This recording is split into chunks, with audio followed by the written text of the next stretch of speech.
Hello champion, कैसे हैं आप सब और तैयारी कैसी चल रही है? बीपीएससी 71 प्रीलिम्स का रिजल्ट आ गया और इस प्रीलिम्स के रिजल्ट ने चौंकाया है। जो कट ऑफ है उसने परेशान किया है।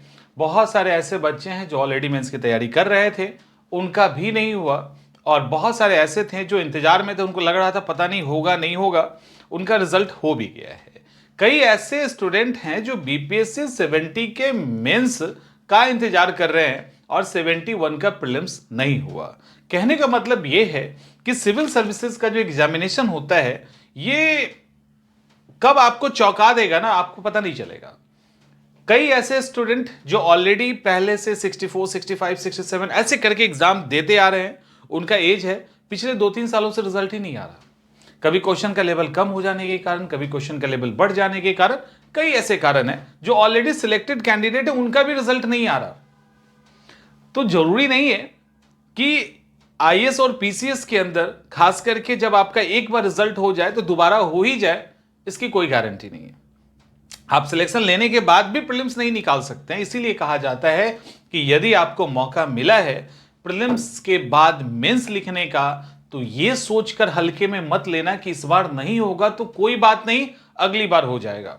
क्योंकि आपने देखा लगातार चीजें बदल रही है और लगातार सिलेक्टेड स्टूडेंट फेल कर जा रहे हैं, तो नए को तो छोड़ दीजिए। तो यह स्थिति होती है। तो अभी हमारे सामने जो बीपीएससी 71 का रिजल्ट है, इसके अंदर जो क्वालिफाई कर गए वो भी और जो नहीं क्वालिफाई किए वो भी। देखो, जो क्वालिफाई कर गए और जो क्वालिफाई नहीं किए, नॉट क्वालिफाइड, जो क्वालिफाई कर चुके हैं वो 71 के मेंस की तैयारी करेंगे और जो क्वालिफाई नहीं किए हैं वो 72 के फाउंडेशन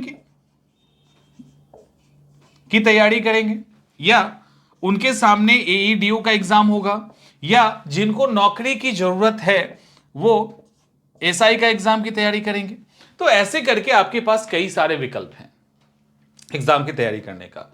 विकल्प नहीं है यदि, तो वह है शोक मनाने का। आपका रिजल्ट कल नहीं आया, कई सारे ऐसे मैसेज है कि सर मेरी तबीयत खराब हो गई, बीपी हाई हो रहा है, शुगर बढ़ रहा है, ऐसे कई सारे मैसेजेस हैं। और ये कहें कि ऐसा नहीं होना चाहिए, ये बेईमानी होगी।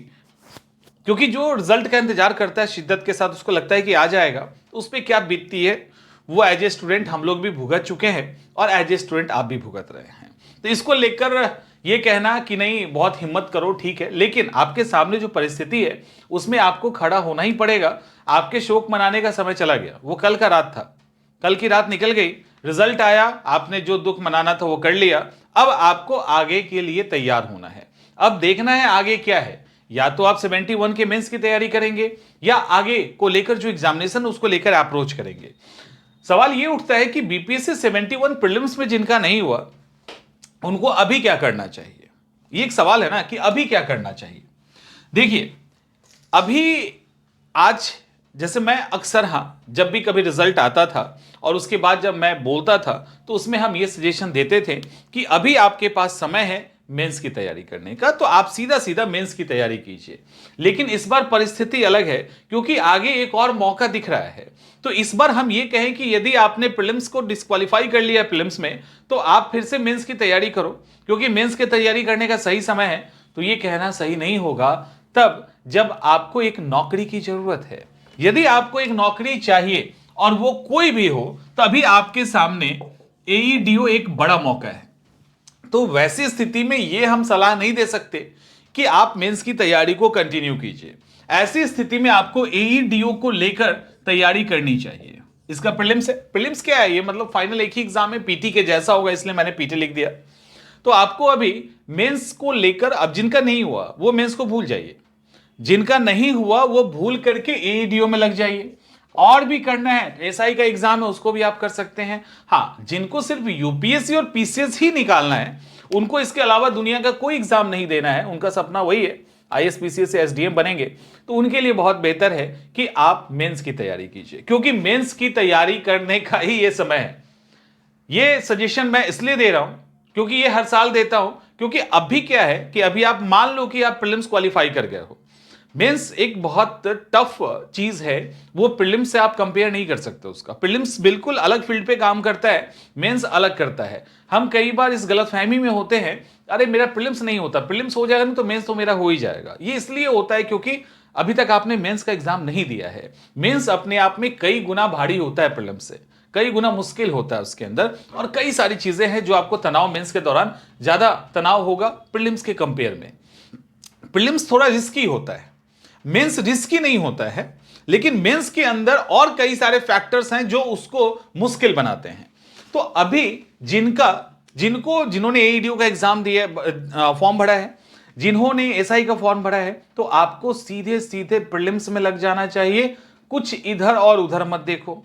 और जिनको अपकमिंग एग्जामिनेशन की तैयारी करनी है, मान लो जिन्होंने ये सब कुछ किया ही नहीं है, तो आप बीपीएससी 72 के लिए अभी से अप्रोच करना स्टार्ट कीजिए, और उस अप्रोच में मेंस का पुट डालिए, यानी मेंस की तैयारी के साथ आगे बढ़िए।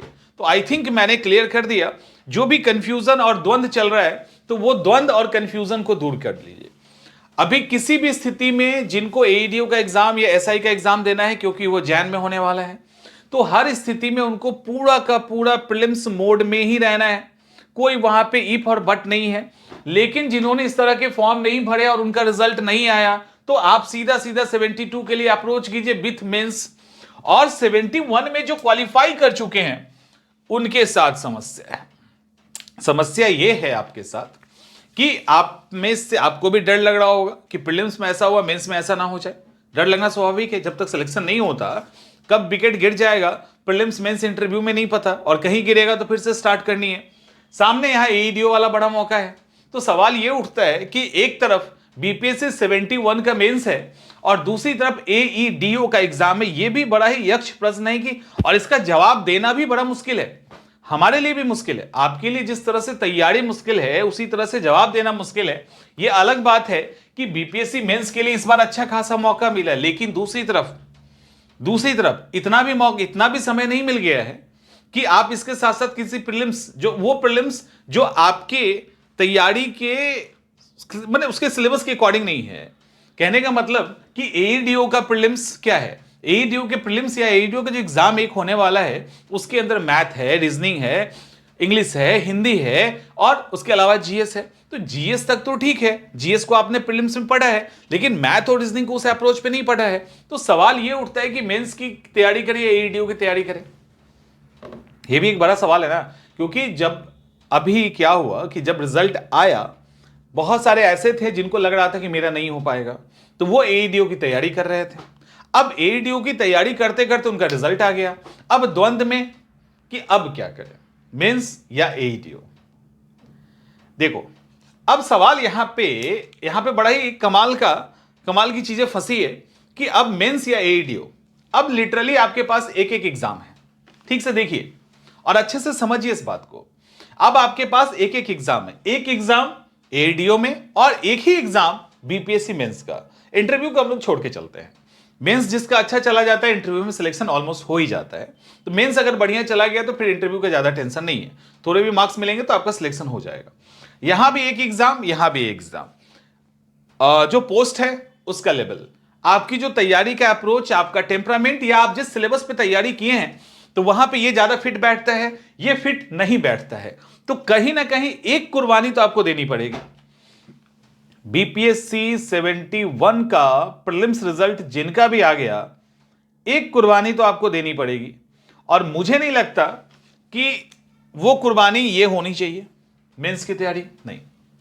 अगर वो कुर्बानी देनी है तो एईडीओ को दीजिए।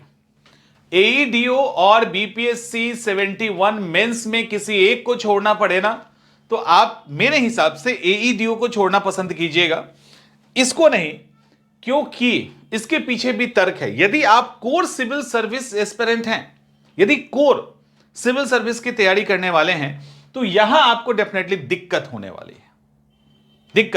लेकिन यहां आपके पास समय है। इतना लंबा समय मुझे नहीं लगता अभी तक मिला था बीपीएससी में। तो जितना लंबा समय भी हाल के सालों में मिला है ना, इसमें आप मेंस को तैयार कर सकते हो और क्वालिफाई कर सकते हैं। मेंस आप निकाल लेंगे, राइट। तो यहां मेंस क्वालिफाई करने के 5 महीने में आप कर लोगे, लेकिन यदि कुछ ऐसा हुआ कि आपने तैयारी कंटिन्यू रखी है 71 की, अब आप यहां शिफ्ट करना चाहते हैं, तो फिर दिक्कत है। दोनों जगह आप नहीं जा सकते हैं इस पर्टिकुलर टाइम के बाद। अब दोनों जगह आप अप्रोच नहीं कर सकते। हां, अगर आपने 2-3 महीने पहले से तैयारी आपका कंटिन्यू है, मेंस को लेकर भी, एडीओ को लेकर भी, यदि आपकी तैयारी कंटिन्यू है, या एक और विकल्प है, यदि आप मैथ और रीजनिंग में ठीक हैं, यदि मैथ और रीजनिंग में ठीक है, तब आप मेंस और एडीओ दोनों संभाल सकते हैं। यहां भी टर्म एंड कंडीशन है, मैथ और रीजनिंग ठीक है तब आप यहां पे अप्रोच कर सकते हो, मेंस के साथ चलेगा। 2-3 घंटे का समय दोगे, यहां पे एग्जाम निकल जाएगा।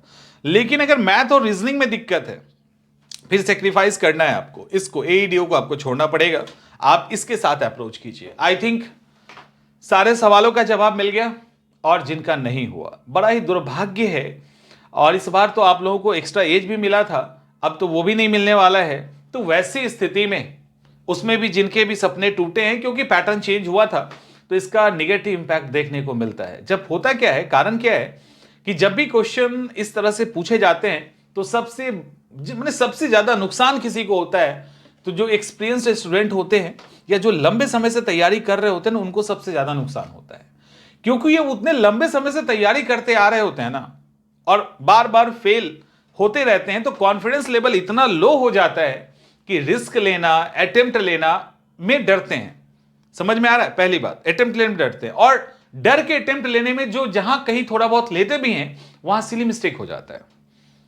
तो ऐसा नहीं है कि आपके टैलेंट में कमी है, आप पढ़े लिखे नहीं हैं, आप बहुत समझदार हो, होशियार हो और तेज भी हो, लेकिन एक जो साइकोलॉजिकल फैक्टर काम करता है ना, यार नहीं हुआ तो, और एग्जामिनेशन हॉल में पेपर ऐसा हाथ लग गया, तो एग्जामिनेशन हॉल में बैठ के अचानक पेपर इस तरह का हाथ लगना, उसके ठीक 1 साल पहले पेपर का एक अलग ही लेवल था, यहां पे एक अलग लेवल आ गया, अब बैठ के देख रहे हैं, समझ ही नहीं रहा क्या करें। तो वो जो प्रेशर का जो फैक्टर था, जो साइकोलॉजिकली डैमेज किया है बच्चों को, उसके शिकार आप भी हो गए, लिटरली उसी के शिकार आप हो गए हैं।